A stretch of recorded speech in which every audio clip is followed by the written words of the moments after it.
Okay, so let's talk about something that creates so much drama in relationships. That constant tug of war between your partner and your family.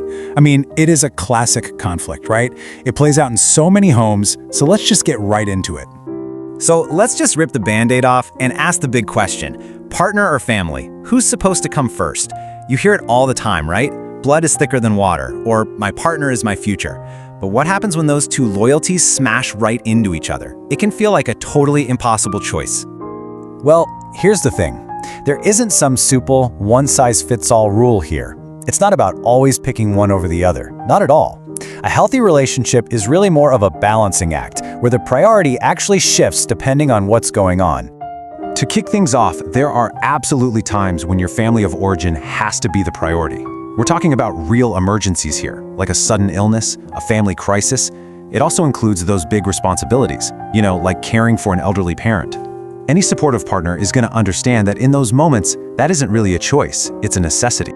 But then, the coin totally flips. Your partner has to come first in the day-to-day life you're building together. This means they get priority in the decisions that affect your shared future. It means making sure they feel emotionally safe. And this one is crucial. It means showing public loyalty. You just can't let your family insult or try to control your partner. When you're in a serious commitment, you two are building a brand new primary family unit. So, what happens when that balance is just completely off? Well, that's when things can start to go really, really wrong and create some deep cracks in the foundation of your relationship. And this right here, this gets to the absolute core of the issue. The problem isn't about a single incident. No. The real damage happens when one partner consistently feels like they're in second place, like they're always the one who has to compromise, or sacrifice, or just take a back seat to their partner's family. And that feeling of being secondary, it's usually caused by some pretty specific behaviors. Things like when one partner is always hiding behind, well, my family said, as a way to avoid making their own choices, or when a family's opinions are somehow allowed to steer the whole relationship. That kind of dynamic just makes a person feel totally disrespected and completely unheard. The result of this kind of imbalance is, honestly, pretty predictable, and it's just painful. It always starts with resentment, and then that resentment builds and builds, creating this huge emotional distance. A major power imbalance starts to take hold, and at the end of the day, it really only leads to one of two things: a breakup or one person just suffering in silence. But listen, it does not have to be this way. We can completely reframe this whole conflict. Instead of looking at it like it's some kind of competition, we can shift our thinking toward teamwork and protection. This quote just nails it. I respect my family, but I protect my relationship. That is the guiding principle for a mature, healthy approach. See, it's not about disrespecting your family. It's about understanding that your chosen partnership needs you to actively protect.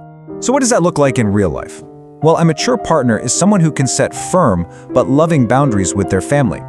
They defend their partner respectfully, and they communicate openly with everybody involved.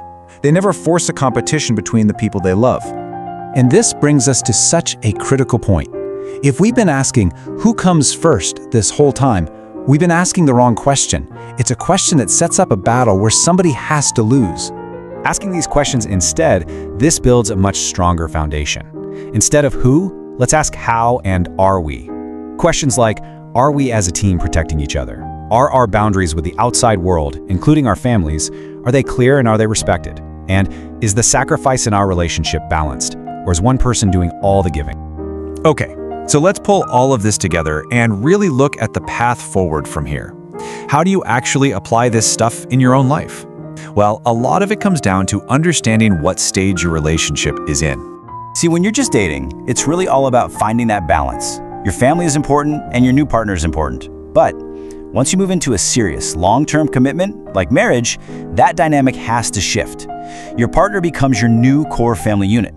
Of course, your family of origin is still deeply important, but the day-to-day priority has to be the life that you two are building together. So, we'll leave you with this one final thought to chew on. If someone rigidly insists that family always comes first, no matter what the situation is that really about loyalty? Or could it be a way to avoid the tough adult work of setting healthy boundaries and taking full responsibility for the new family they've chosen to create? Definitely something to think about.